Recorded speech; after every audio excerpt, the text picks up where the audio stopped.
What do we have to believe about ourselves and the world to embark on that journey of personal development, of that learning and going on that journey inwards, knowing ourselves and improving ourselves in however we define it?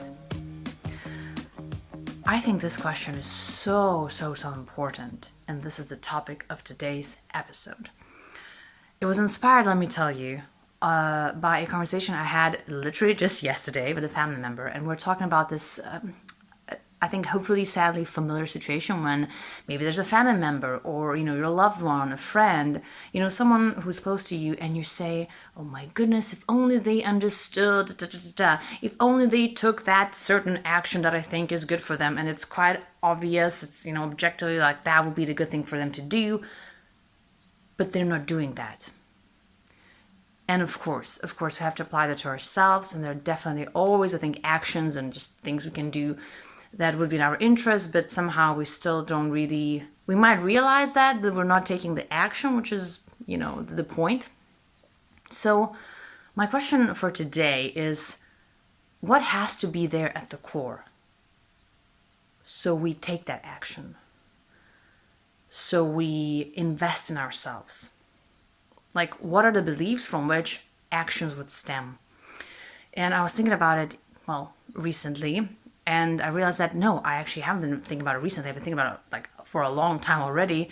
Not only because I have this project, right, investigative selfism. That's one of the reasons. And I see myself as someone who's on that journey, right, of self-discovery, self-knowledge, and healing as well, right? So many things to learn and unlearn. But that's the question that I've been asking. I haven't been asking just now. And it's a question I've actually asked in a couple of my very recent podcast episodes as well. One where I talked about the importance of protecting our precious minds. Another one was on the importance and value of taking the time to reflect on how, let's say, our year, or whatever, like a certain period of time has been, and setting intentions for, let's say, the next year. Just kind of like reflecting, journaling, and taking the time to assess what's working, what's not working, and where we'd like to be. Or how we'd like to be, right?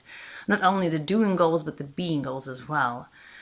And I realized that I think this is my very recently developed theory, that we have to realize, but also believe at least 3 things about ourselves. The first one is something seemingly obvious, but I don't know. I don't think that it's easy to be there. It's easy to get there. And that belief is that you matter. Your life matters, your world, your inner world, it matters. How you feel matters, how you are with yourself and others, that matters. If you're well or unwell, that matters. That's important. So that's belief number 1, I think. The second one is something that we kind of have to add on top, which is that you have agency. Meaning that you decide at least certain things in your life. I know it's kind of like the opposite of what can be called learned helplessness, where we, because of our upbringing, maybe some situations we've been witnessing, it's an oversimplification to stem, and we sort of, helplessness becomes the default in our lives. Or it could be situational as well, right? In some situations, we might think this is just how life is, and maybe in other areas we're like, no, I can do this. So is it learned helplessness, or is it the belief that I'm an agent in my life? I have some control, let's say, agency, right, in what I do in my life. I think control is not always the case. Sometimes very painful, and realize actually I don't have that much control here. But I have agency. I'm an agent, and I'm the doer, right? Life doesn't happen just to me, but I can do things as well. And then the third one, which is something that I think is very easy to forget, especially when we're not feeling too well, is that you have options. Just because sometimes maybe we don't see that these are the options doesn't mean that there are no other options.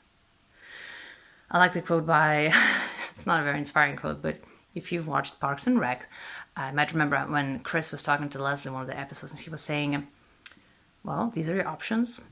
They're all terrible, but you have them. And I do hope that in your life you don't see all of your options everywhere as like horrible, terrible options. But that also comes from that agency. Like, I'm the doer of my life. Like, I'm doing something. Right? The direction is like, I have agency. I'm doing something in life, not just that life happens to me.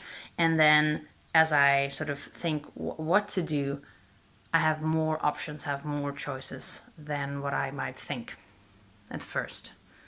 And obviously how we feel our agency and what kind of options, choices we see that we have. I think that does fall under that umbrella of empowerment, which is once again the topic of my third season now of investigative selfism and of a lot of what I do, because I need it myself. Like, I need those reminders so much.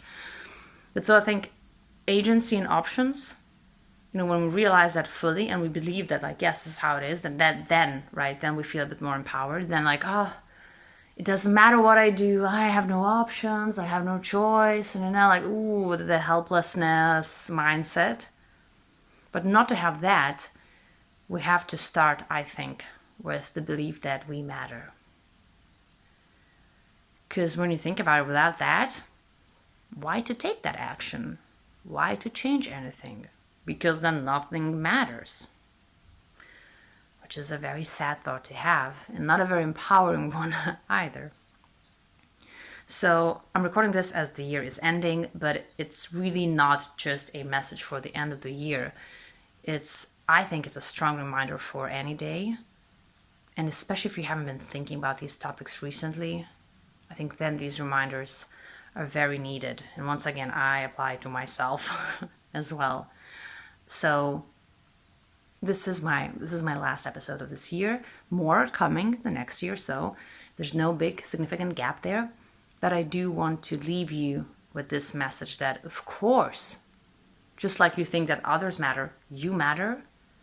You have that agency in your life, and you have more choices, more options than you think.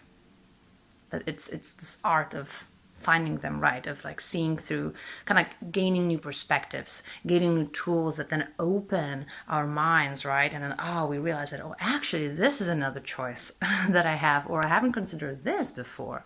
Interesting. So you matter, you have agency, and you have choices. This is my end of year message for you for any day. And because you matter, and because you have agency, and because you have options, I thank you so much for listening to this or watching this, because it's a video as well.